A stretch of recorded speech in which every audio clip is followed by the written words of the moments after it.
Hey everybody, my name is Dr. George Bernbach and I'm out here in beautiful Key West and it's absolutely stunning outside right now. You can see the palm trees, you can see the sunshine, and it's really special.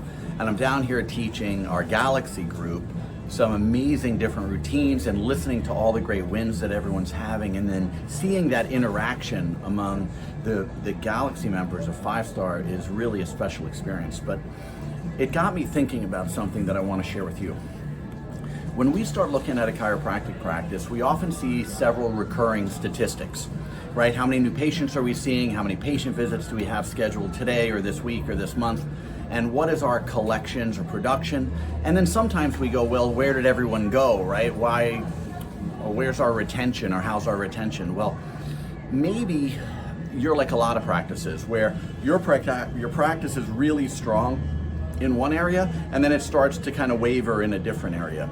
And that happens for certain reasons, because if we get too concerned about one area and the routines aren't stable and solid in another area, they can drop when we put our attention on somewhere else. So today, let's just take a step back and look that every bit of our practice is made of 5 different areas. We have marketing, we have clinical delivery, we've got finances or money, we've got the administration of those systems, and then we've got our personal skills and our ability of ourselves or our employees to run the routines ourselves.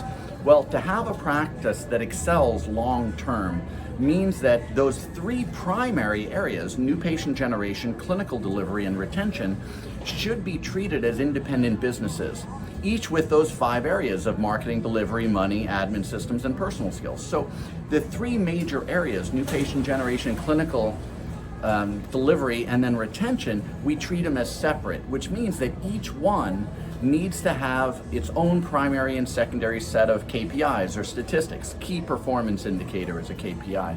And each should have a very specific transformation message that's going to be the keystone to marketing that piece.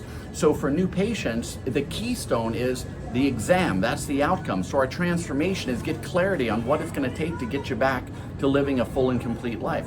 For patients who are in the practice, our transformation message is let's get you out of pain and into healing, and then into healing and through to stability, and then see if we can keep that backslide from happening.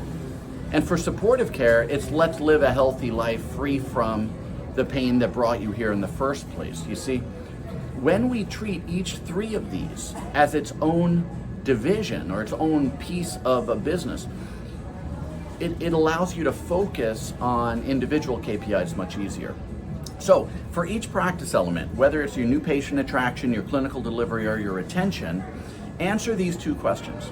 Is this part of my practice working the way I want it to be working? In other words, if it was working, what would its outcome be? So new patients would be new patients in the door. Clinical delivery would be a high kept appointment percentage, high clinical outcomes.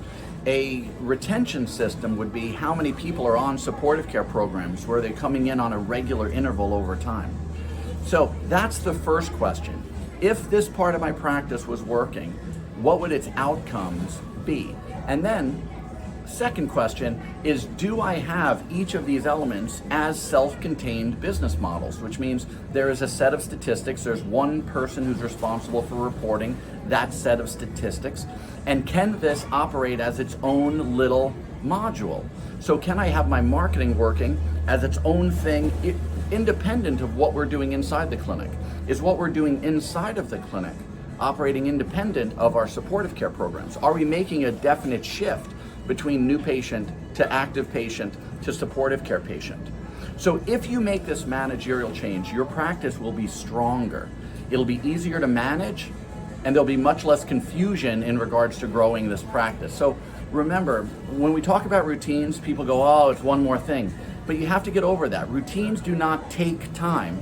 Routines create free time for thinking, for managing, and for performing. Okay? Routines don't take time, they create time. So let's build better routines into the 3 primary areas of your practice and end the roller coaster of your statistics forever.